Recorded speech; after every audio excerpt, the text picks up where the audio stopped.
Good morning, everyone. My name is Samuel Owolabi. I am a student in Conestoga College in Canada, Ontario, and I'm very glad to be here. And thanks, Dave. I'm sorry, I call him Dave. Thanks, Damola, for having me on this platform. Yeah, And I hope we'll be able to learn one or two things here. Although I didn't prepare any slides, but definitely I'm sure that we would be able to learn a whole lot of things here today. So let's jump right into it. Okay. So I hope we all have we are all with our writing pads and pen and everything because there's some information I will be dropping that you might not be able to find it elsewhere. There's this saying that if you want to hide something from an African man, put it in writing, put it in the book. They will never read it. So I implore us today to write something down, no matter how small. All right, so jumping right into it. I posted something on my status yesterday. I said something like, not everybody will get scholarship. Scholarships are very, very hard to come by. Obviously, you might even be, what's the word now?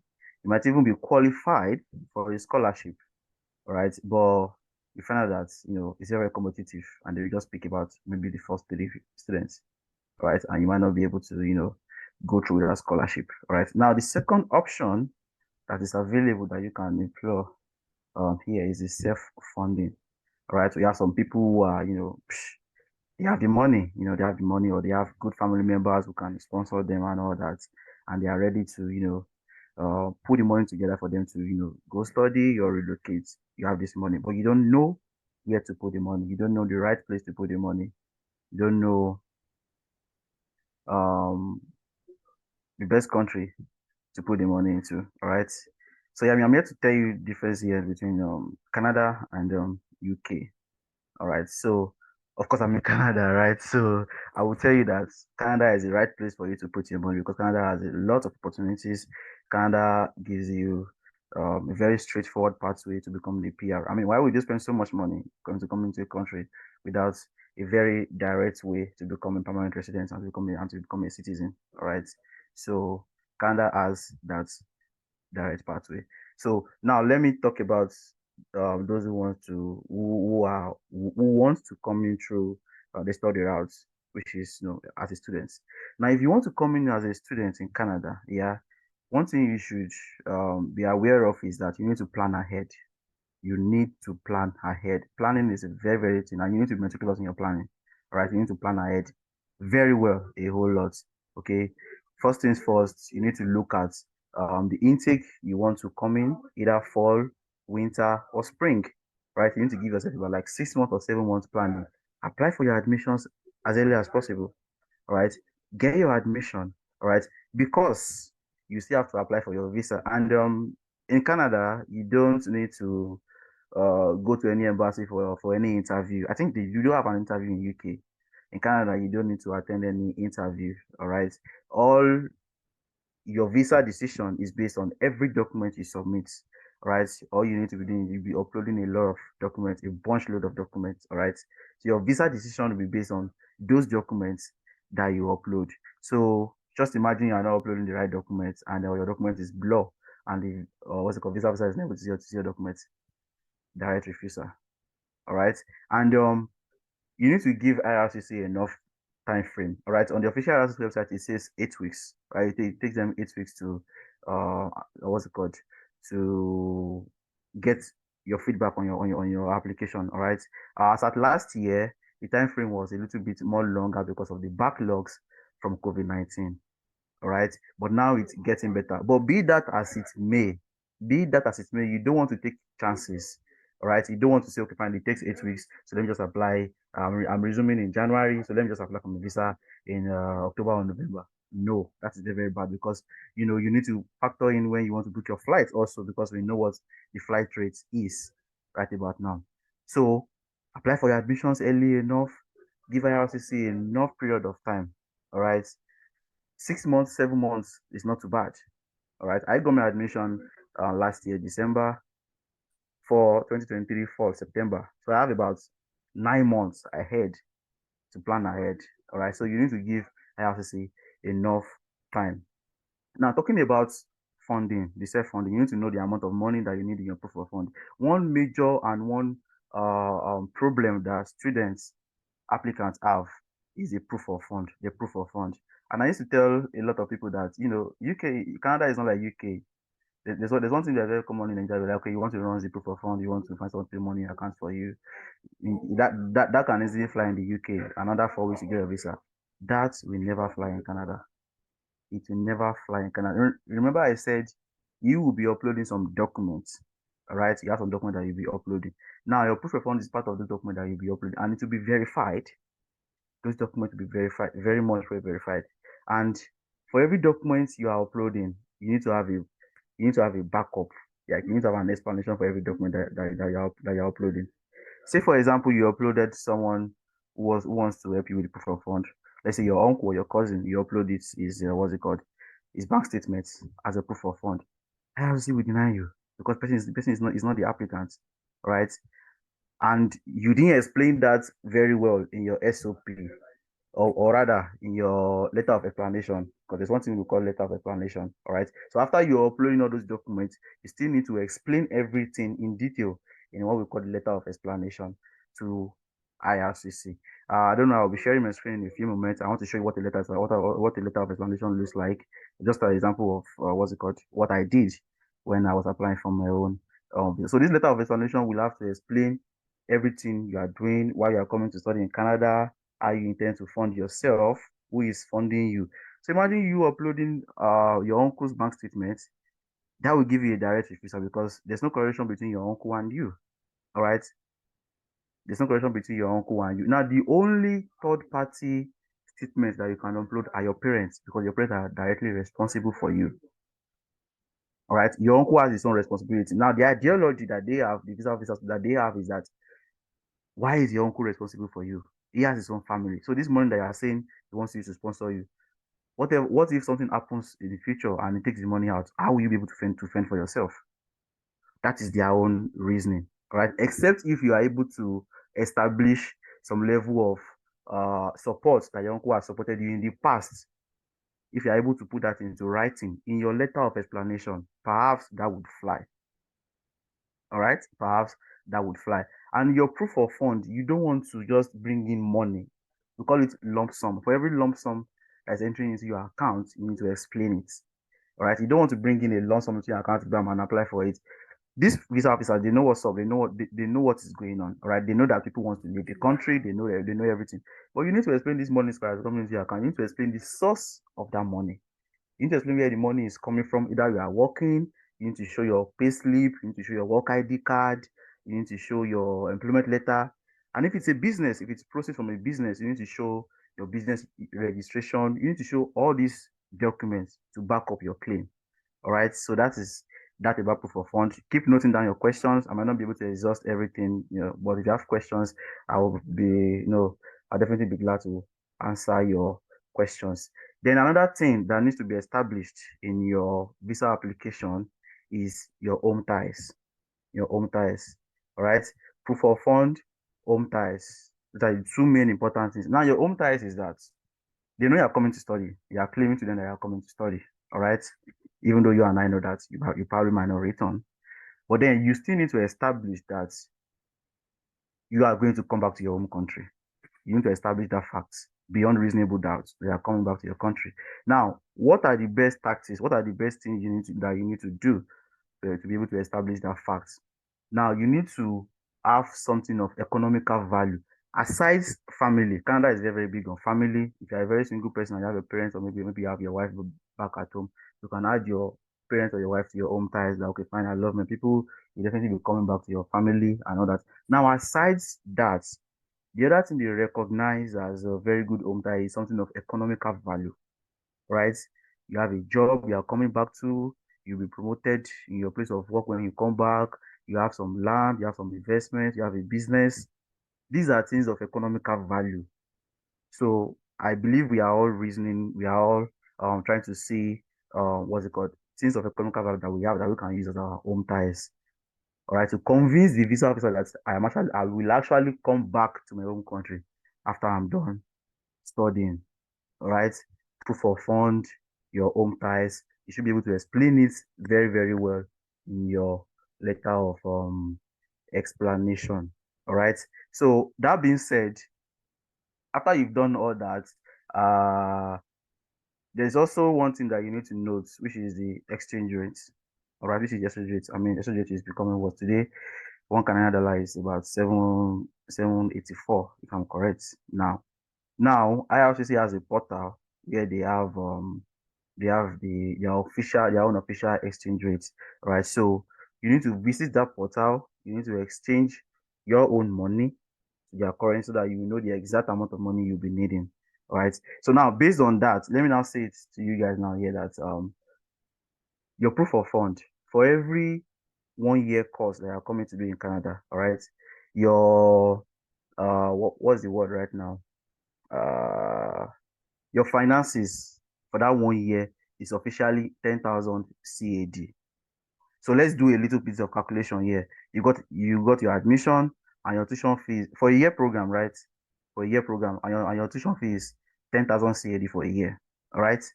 Now your living expenses, official living expenses for 1 year in Canada is 10,000 CAD. You find that on the CIC website. It's 10K CAD. Now your 10K CAD for that 1 year, you add it to your proof of fund. That is 20K CAD. Miscellaneous, about 5K, because you need to always add miscellaneous. You need to make sure that you have a little bit more than enough of the needed money for the IRS to be able to consider your application. You add 5,000 CAD to your 10,000 CAD. That is about 25,000 CAD. So definitely you need 25,000 CAD in your proof of funds. 25K CAD.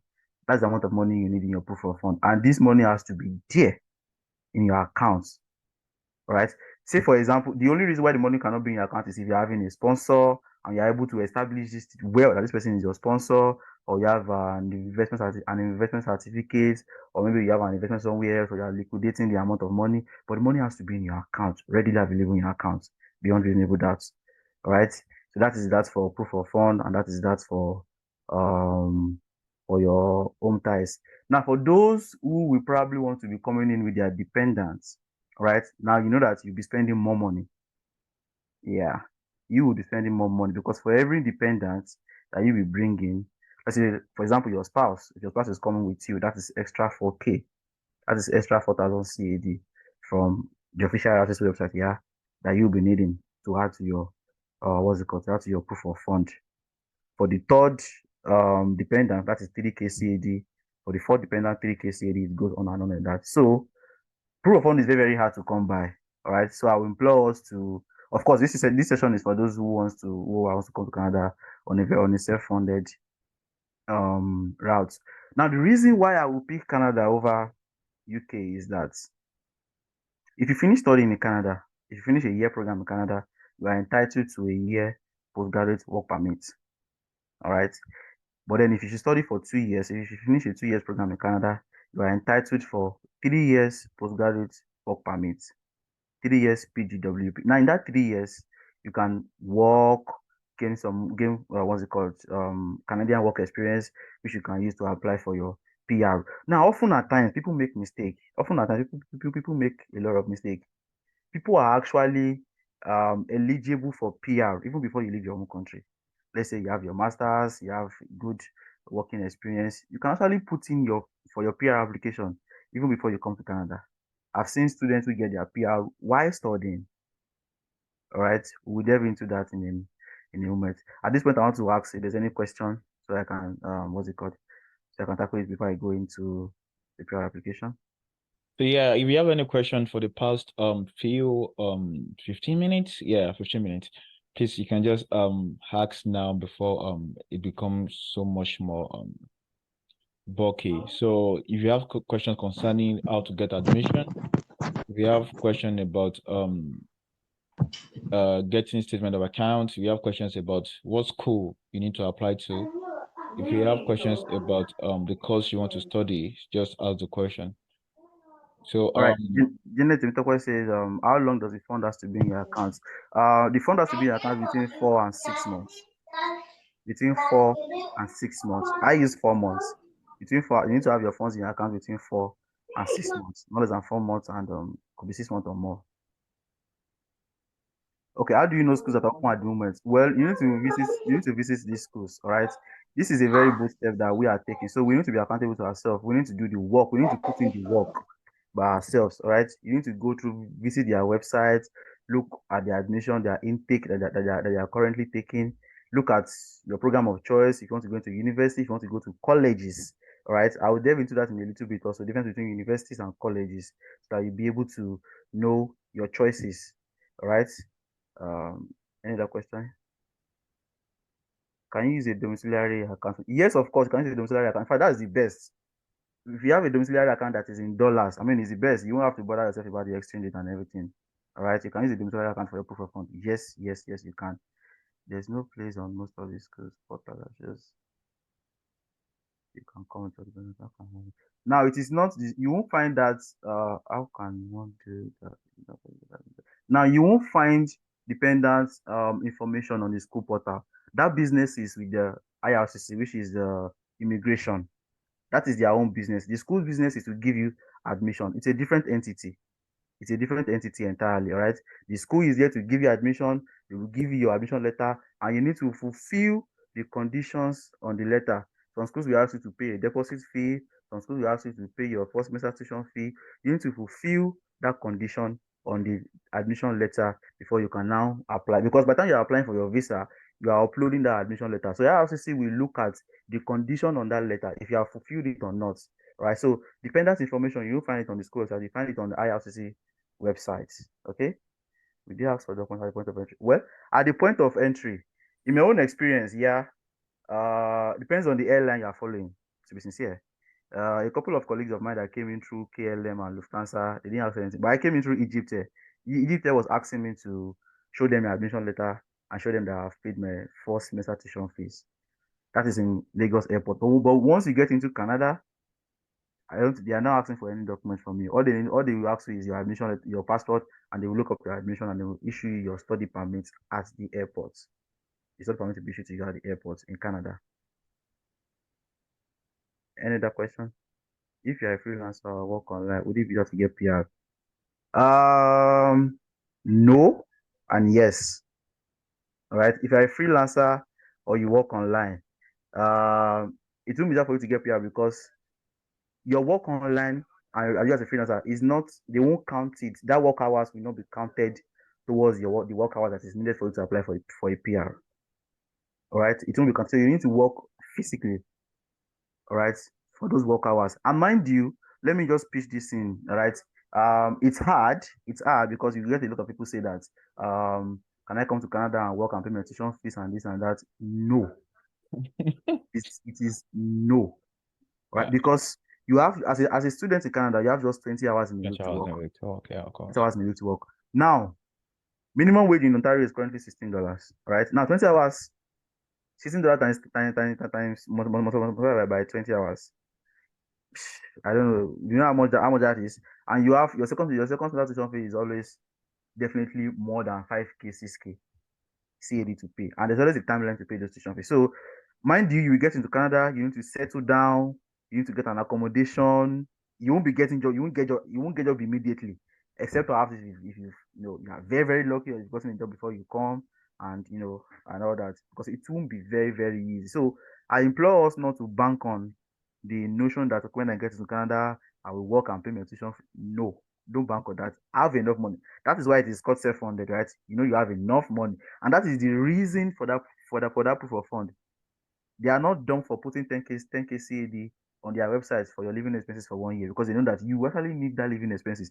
Now imagine someone who went to meet all these bank people to go and run or whatever to go and run the proof of fund, and they put the money in his or her account, and after the person got visa, of course they will take their money out, and you get to Canada and you need money. Which money do you want to use? Because you actually need that money. You need that money. All right. So please, which schools can you advise for one to apply to whose tuition fee is cheap as a PGW? There's no cheap tuition fees. All right. And that is very, very relative. It's very relative because these people know that this is a source of revenue for them. All right, it's a source of revenue for them. They know that they are coming as an international student. As an international student, I paid 18K CAD. A domestic student is paying 4K CAD, 14,000 CAD difference. Imagine as a domestic student, as a PR holder and citizen, they are paying just 4K CAD in a year, while I paying 18,000 CAD. Right? So they know that you're coming to this place to come and study. You probably get enough opportunity to apply for a PR. So they will make you. They are making us. That's the basic facts. All right. Except you now want to look into the Atlantic regions, the Nova Scotia provinces, the New Brunswick, the Newfoundland. Now those provinces are like rural provinces. They are like rural areas that are just developing. They are more or less like what's the word now? Sorry to any Ekiti, what's it called? Any that is here. They're like a place like Ekiti. I won't say Ondo because Ondo, Ondo is a bit more no, but you know what I mean by rural areas, right? They're like coming up, and those places are like so cold. So they have their own advantages and disadvantages. Their tuition fees over there, quite cheap. Like, but you won't. Let me give an analogy. You won't compare how long it will take you to get a job in Lagos to how long it will take you to get a job in Ekiti. How long will it take you to get a job in um not even Ibadan this time around. But you know what I mean, those rural areas. So you need to balance and check everything. Of course, there are some cheap tuition in those rural provinces. If you do a 1 year plus 1 year PWP, would that be enough to apply for residence? Normally, it is supposed to be enough to apply for residency. But the problem here is that how soon will you be able to get a job after your 1 year program? People are doing it, they're getting a job. Now, the PR pool, it's a point based, right? It's a point based pool, right? And it has a lot of intricacies to it. If you are married, there's a point attached to it. If you are more than 30, Don't go. that point to be reduced. If you have a master's degree, there's a point attached to it, which was one of the reasons why I didn't apply for PR. I started wanting to apply for PR for a long time ago, but I had just my bachelor's degree. In fact, that was one of the reasons why I had to go and do my master's degree in Lagos. But that's another story on its own. So it's a point-based system. You having a foreign degree, a Canadian education has a point on its own. You having a Canadian work experience has a point on its own. So hello, this person cannot. Nancy, can you hear me, Nancy? Can't hear think anymore. I think it's our network. I can hear you. All right, so it's a point-based what's it called? It's a point-based pool. So you need to factor how the course you are coming to study, and how easy you'll be able to get a job in that particular career line. I mean, shout out to those who are in tech. All you need to do is just work for 6 months in tech, and you can apply for your PR. All right. Thank you. So you can proceed to the next steps. All right, so the next thing I want to talk about, give me a second, guys, please.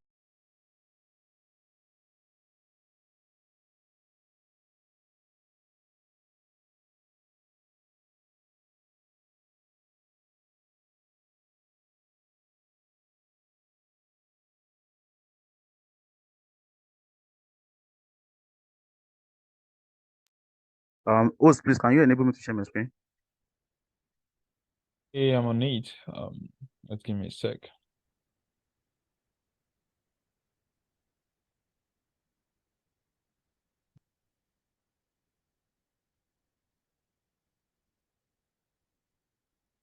So you can try it now. All right, thank you.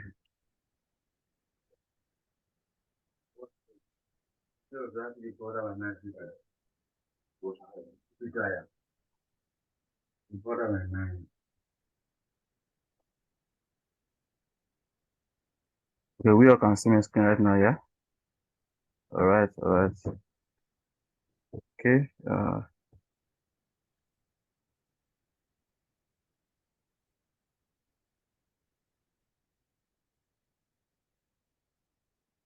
So you see why I said you need to be meticulous about your documents. You can see all the documents I uploaded. It was a whole bunch of documents. All right. You need to be very, very meticulous with your documents upload. All right. So come in.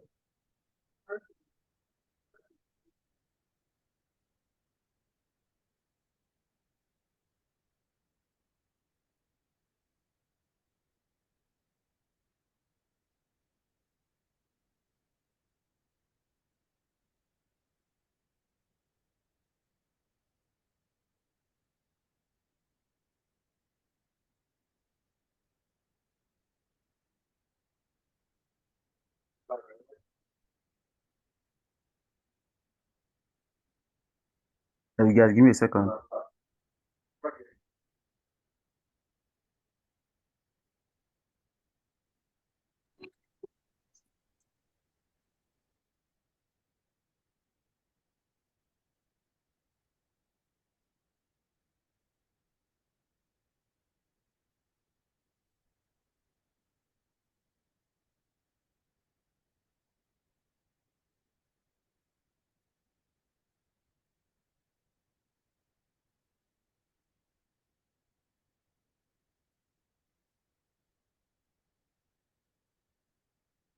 Okay. So this is what is somebody saying? Explanation. Now, the next thing I want to talk about here is those who want to come in with their dependents. I think I said something about that earlier, but for many of us who are married, or for many of us who have someone to come in with, it will be easier for you to come in with your spouse, because your spouse that is coming in will be getting a spousal open work permit, SOWP. All right, your spouse will be getting an SOWP, which means your spouse can work for 40 hours. Mind you, as a student, you're limited to just 20 hours in a week, but your spouse can work 40 hours to support you, obviously, and to support the house. So you won't have much financial constraints as to how to finance your studies, how to pay for your house rent, and how to do, finance your home. So if you are married, or if you are, if you have someone that are, married, let me put it that way. If you're married, so it will be much more better for you to come with your spouse, because you guys will find it much more easier than if you are coming alone. Except of course you have, some pool of cash that you are bringing in into Canada. So can you please share with us a statement of explanation through? All right, I will send it via the host. How many pages required for the translation? There's no requirement for a particular amount of pages. You just need to be short and concise. Maximum, it shouldn't be more than 5 pages. I feel that, because take me for example as a visa officer, I have a lot of applications to attend to, and your letter of explanation is about 10 pages. Will I have time to read everything? No. I'll just read about 5 pages and I'll just move on if I didn't see what I'm looking for. All right, so you need to be very, very short and concise. I made mine just 4 pages. Mine was just uh 4 pages. Right. So now, documents to submit. Let me delve into that. Document to submit. So like I said earlier, once you've gotten your admission and you paid your tuition fee, that is when you can now proceed to apply for your visa. And when you are applying for your visa, you need to, do your medicals. Now let me say something about medicals. Yeah. Proactive applicants, yeah, they tend to do their medicals ahead. Now this is why. If you apply for your what's it called, for your visa now, the normal procedure is that IRCC will contact you and ask you to go and do your medicals. And mind you, you are working against time, right? You're working against time here. And by the time IRCC contact you to go and do your medicals, you still have to go and meet IOM or Q Life. You still have to book an appointment with them, which you might not get a favorable date to do your medicals. So once you know you are getting towards to applying for your visa, go and do your medicals on time. All right. I did my medicals January 18 and I applied for my visa in April. I did my medicals ahead. So that by the time you're applying for your visa, you have your medical slip already, you just upload it alongside your documents that you will be uploading. Because by the time you say you're waiting for IRCC, you're looking for IRCC to ask you to go and do your medicals, your application might take longer period of time.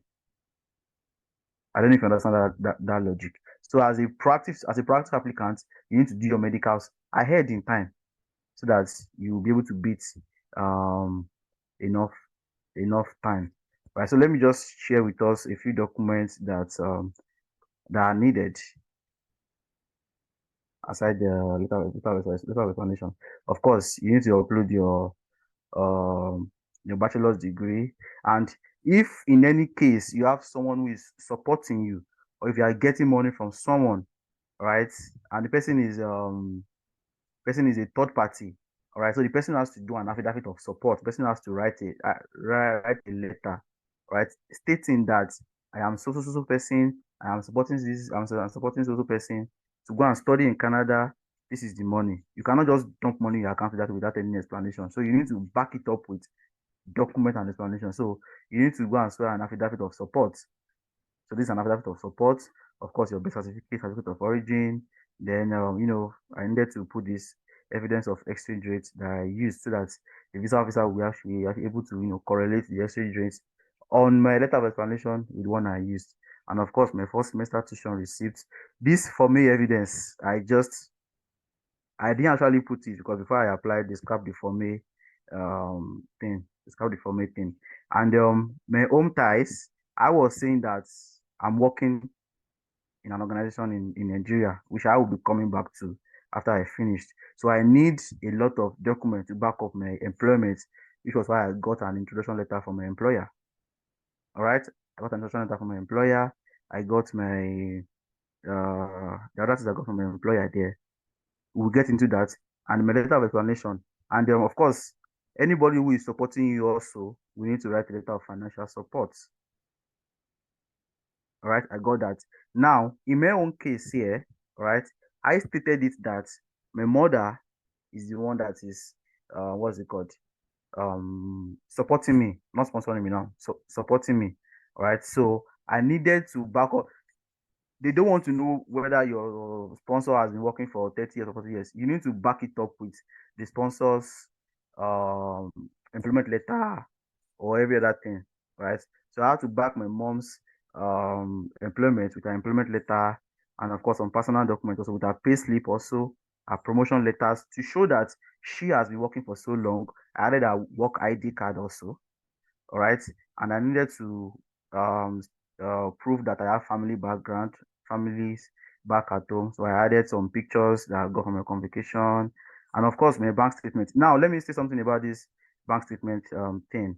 All right, by the time you're applying for your visa, you have just 4 MB to upload the documents. That's the size. It's just 4 MB. So you have limited size. So you don't want to bulk the whole place with a lot of documents, right? So you don't want to print a lot of bank statements. So there's what we call the my bank statement, which is just the ticket and the what's it called, the ticket and the ID. So that was what will just be uploaded. And of course, I added some pictures from my dad's birthday. I added my pay slip also. I added my ID card, my certificates, my employment letter from where I was working. I added my employment letter. I added some family pictures. I added my parents' document to show that my parents are married. Now, this is one of the home ties that I use to show that I have a parents back home who are coming back to meet. All right. And I added and my siblings, what's it called? Um, pictures and everything. And of course, if you are saying that you are coming back home to come and continue your work to get a promotion, you probably need a study leave approval from your place of work. All right, so I got a study leave approval from place of work, which I added um, to it. So these are basically a bunch of documents, most of which you guys might know, and most of it you guys might need that I added to my application, and then I got my application in just 11 days. Sorry, I got my visa in just 11 days of after applying. I'm seeing some questions here. For 2024 September, the best time to start applying is now. The best time is now.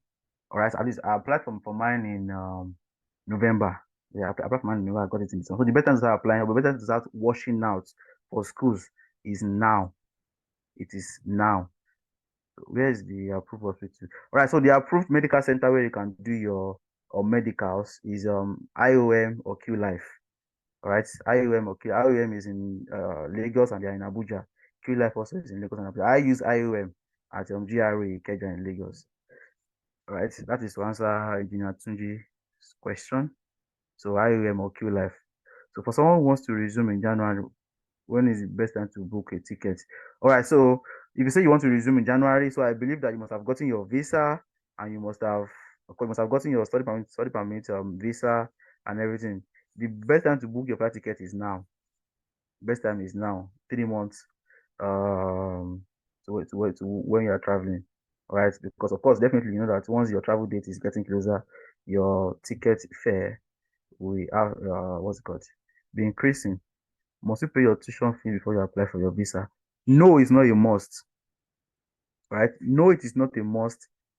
All right, except otherwise if your institution, all right, stated in the offer letter that you need to pay your first semester tuition in the condition. All right, that is only when you need to pay your first semester tuition. All right. Otherwise, you don't need to pay your tuition. You just need to fulfill the condition on your offer letter. Basically, just fulfill that condition. Every school have different condition on their offer letter. You need to fulfill the condition on your offer letter to apply for your study permit visa.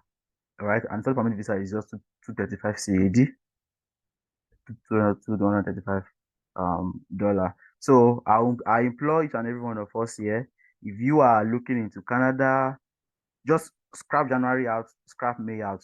September 2024, start watching out for it now. Start watching out for it now, and start putting in your application, start crossing your T's and dotting your I's.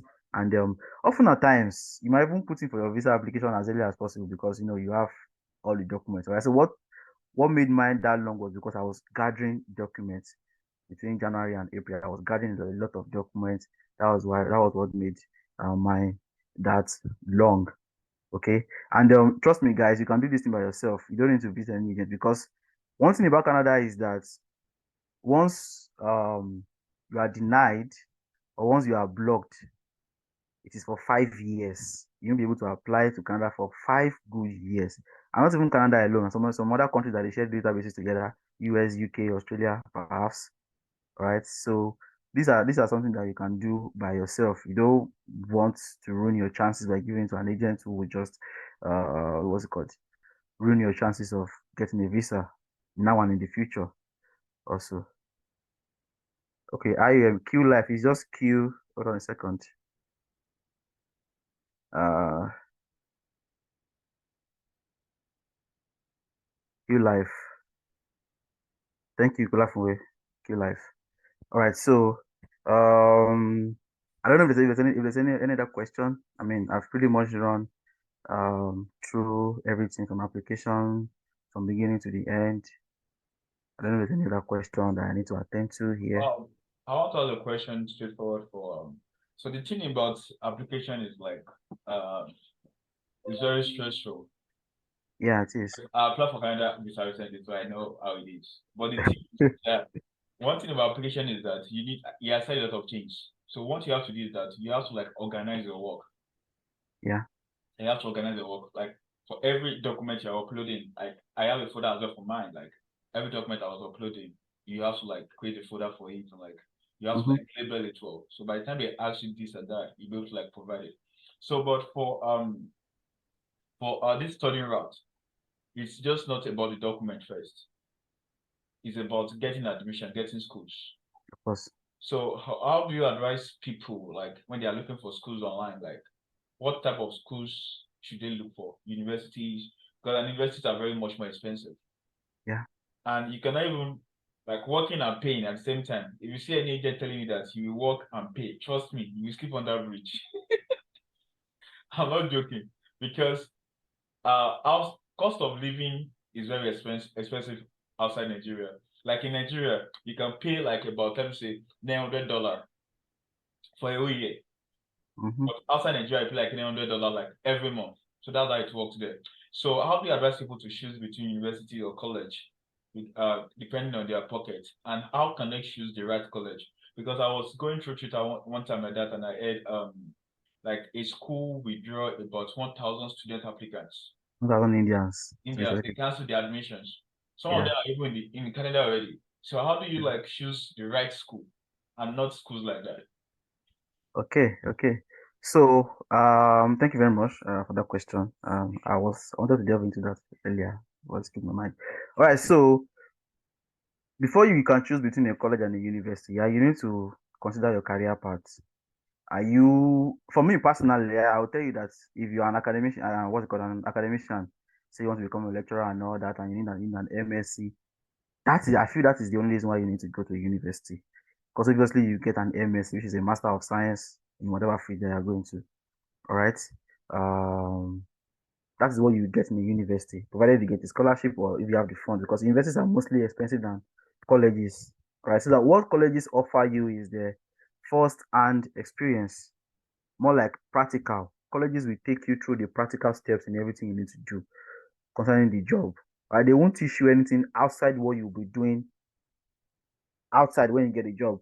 More or less like saying, okay, fine, I studied, we did mathematics and geometry and everything, but we're not using it in our day-to-day activities and job anything. That won't happen in colleges, right? They will teach you what you need to know in your career, how you need to get a job, what you need to do in your career. Now, if you are looking out for colleges, yeah, the first thing that you need to look at for are colleges that has DLI, right? Distance Learning Institute. Or is it distance learning institute? I'm not so sure if it's distance learning institute. But you need to look out for colleges who has DLS certificate. Now, this DLS certificate is a certificate that allows you to apply for your PGWP after you finish studying. All right, after you finish studying. Now, it is called Designated Learning Institution rather, Designated Learning Institutions. So, for every college that doesn't have a DLI, that is not DLI eligible, once you finish studying there, you won't be able to apply for a postgraduate work permit. Hence, you are expected to come back to your country. So a lot of people make a lot of mistakes. And often at times, if you are looking for shift schools, you find some shift colleges, but then you won't know that they are not DLI eligible. So you feel that, okay, these colleges are cheap and all that, and you just apply to them, you get a visa. By the time you are almost rounding up with your education, you now find that these schools are not DLI, and you know that, but you are almost out of status in Canada. You will have to go back to your country because you can't apply for a PGWP. All right. So you need to look out for schools who are DLI eligibles, and there are tons of them. Conestoga College, Nanga College, Seneca, tons and tons of them. All right. Can someone without a first degree apply? Or it must be someone with a, with a first degree. If you have an HND, you can apply to a DLI. For DLI colleges, doesn't have to be by first degree. Do you mean BSc? You don't need to have a BSc. If you have an HND, you can rightly apply to DLI college. So the first thing first and the main thing that you need to look at for is DLI that has what's it called? The colleges are DLI eligible, because if they are not, sorry to say, you have to go out to your country after you finish studying. And then back to colleges and universities, you need to evaluate what you want. That's it. You need to evaluate what you want very, very well, because if you go to universities, definitely that you'll be spending more money. You'll be spending more money, and universities, what's it called? Time frame is definitely much more longer than colleges. In colleges, a year program is just 8 months. Yeah, you heard that right. A year program in college is just 8 months. January to August, you are done. September to April, you are done. All right, 2 years is 16 months. But universities, your 1 year is your 1 year. Your 1 year is your 1 year, and you definitely be paying more. All right, so that is it about colleges and universities. What certificate is the college giving to you? What colleges have different programs. You have the diploma, you have the advanced diploma, and you have the post. What's it called? Graduate certificate. All right, it's more or less like a polytechnic in Nigeria. Only polytechnics offer what's it called, diplomas, right? So I'm seeing the question here. Can someone with ND apply about someone who has an associate degree from a US university? Of course, if you have a degree from US university, I would advise you to go and evaluate that degree and even enter the PR, enter the pool. If you have a degree from US university, that is a foreign degree, for crying out loud. All right, evaluate the degree with West and enter the pool, enter the SSNT pool. You might be lucky and find yourself a PR, right? So that is it about that. I hope I answered the question, Dave. Um, I think someone asked about scholarship, and it's possible, but I think we discussed about that last 2 weeks ago. 2 weeks ago. Can send you you can DM me for the YouTube page. Yeah, this session is for self-funding students. I think the host did a session for scholarship applicants about 2 weeks ago. So this session is for self-funding students, because we believe that if you're here from the start, that's something that we believe that not everybody will get scholarship, right? Even if you are eligible, you have all the documents, you are, you know, you are qualified, you must still find yourself not getting the scholarships, all right? Because of so many, people who are applying.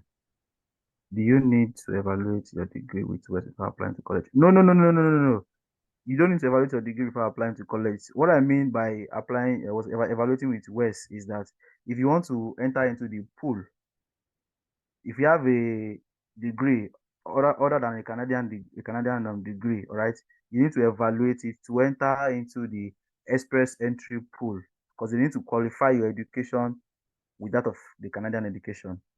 This is for the pool that I was referring to do West. Of course, you don't need to apply for West before applying for colleges. All right. We have someone in the pool to still go for school. Well, if you're in the pool, it will depend on what your point is. What's your current point? If you're ranging between 490 and 500, well, I will advise you to wait and then see what the next draw is going to look like. But definitely, that if you have a Canadian degree, that will add an extra 30 points to your what's it called, to your CRS score, and you will definitely be at the verge of getting an ITA, which is invitation to apply. Once you get an ITA, that's like the icing on the cake. All right. So any other question? So I wanted to ask a question concern. I don't know what the question has five of my head right now, but it's a very tough question.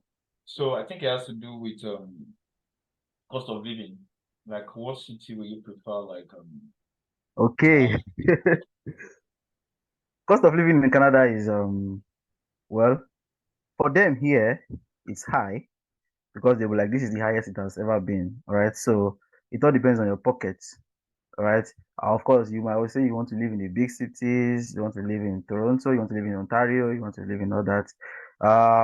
Cost of living here is high, especially the housing crisis. There's been some housing crisis for a while. The increase in housing costs. All right, which was why I said you need to prepare very well if you are coming here. You see some apartment and they tell you to be paying 2005 monthly for a two-bedroom. So the cost of living is well, it's very very relative. I don't know. It might be high to some people, it might not be high to some people, which is why this session is for what's it called? Those who are coming with self-funding. All right. So for me, I think it's a bit quite high. It's a bit quite high due to the inflation rates that has been on for a while right now. It's a bit quite high. And but one thing that I can assure you of is that you will definitely find a place. And in all this inflation rate and the cost and everything, I think the feeding is what is still quite very well okay. All right. You have foods all around. You have food banks. And if you don't have anything to, you just go to a food bank, you get a lot of food stuff. And food items are pretty much cheap at the stores. Food items are pretty much cheap at the store, so you get food items at very very good prices. But the housing is a big issue. It's a big issue. Not so big, anyways, if you have your funds. So that's pretty nice. Well, sorry for the train. I stay very close to the rail station. So basically that's what the questions I have. If you have other questions, please let me know. I will share the group. I have a group here. I will share the All right, I will share the statement. What's it called? Letter of explanation. Yeah, I will share letter of explanation. I think I will just like put those documents in a Google Drive and share the link. So I'll share the link to the YouTube page so you can see previous videos we did on studying abroad, other countries. I'm gonna do that. And so if you need maybe any personal assistance, you may try and contact the speaker today. You can just drop Okay. LinkedIn or email, so you can just ask him further questions on that. And so the way this thing works is okay. I remember what I want to say. So the way this thing works is that if you have someone in your country the best information will be from that person in that country. So agents in Nigeria don't really know how things work, although they've been doing it for several decades, but things change over time. Because at the time, like what I said 2 weeks ago, I started my group based on South Korea. And South Korean immigration systems changed. Then I was so tired and tired of people coming to my email and my DM and saying like, David, embassy is giving us problem, this and that. So what I did was just like, guys, let's move from South Korea to other countries of the world. So and Yeah. that's what I've been doing right now. So we have been shifting from South Korea to the US, Australia, New Zealand, Germany, Netherlands, UK, Canada, and this Canada again. So this is what we plan doing over and over again. So I can tell you that the information you have here today is genuine and straightforward because Sam is my shadow friend, and in some of his applications when he was submitting the applications, like some of his graduation pictures, I was there too. And one of my friends as well is on this page. So it's just say like how like fund friendship works, and we rise by lifting others, and that's one thing like this is my platform, like my interest is all about. Like till every one of us win, we need to like ensure that we have that achievement together. And he has been helping some people with the application to Canada. And someone I even know yesterday, was it yesterday? Yeah, yesterday she got Yeah, her this is it. visa. She She was got a first visa. denied because of this dollar rate, and they have to like he had to like come in, and now the girl will be coming this journey together to work as a team. So if you want to join his maybe get to like be mentored by him, you can always reach out to him. He has his email already. Although I have my own YouTube page and I have my own group link as well, so I can also add it there. So I focus more on every country, US, Canada, Netherlands, European country, and Samuel is basically in Canada now, so he's trying to like help people out on that Canada route. I don't know if you charge this money for that, but it's a thing they can always do for you if you're really ready for that. So if you have another question, please let us know. And if not, I can say we are come to the end of today's webinar, and thanks for coming. I will send you my own personal group link for my page and to everyone now. So thank you for coming, everyone. It has been a wonderful day to have you guys here with us, and I really appreciate your coming. So thank you so much. Thank you, guys. And thank you, Sam. See you.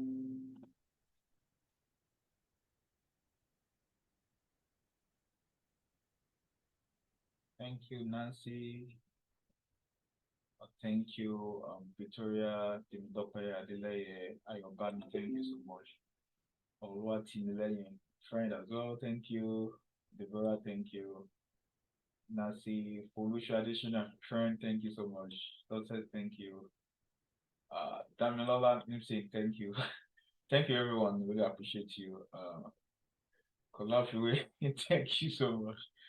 Yeah. So if you have your partner ready, trust me, you can just apply for you too, because it's not easy to be studying outside the country without getting married. It's very important as well. So if you have a partner with you before traveling, apply for a visa together. It's always interesting that way. So thank you, everyone. Hope to see you guys in our subsequent meetings, and I hope we always see you there. Thank you. This is the end of today's meeting. Yeah, bye.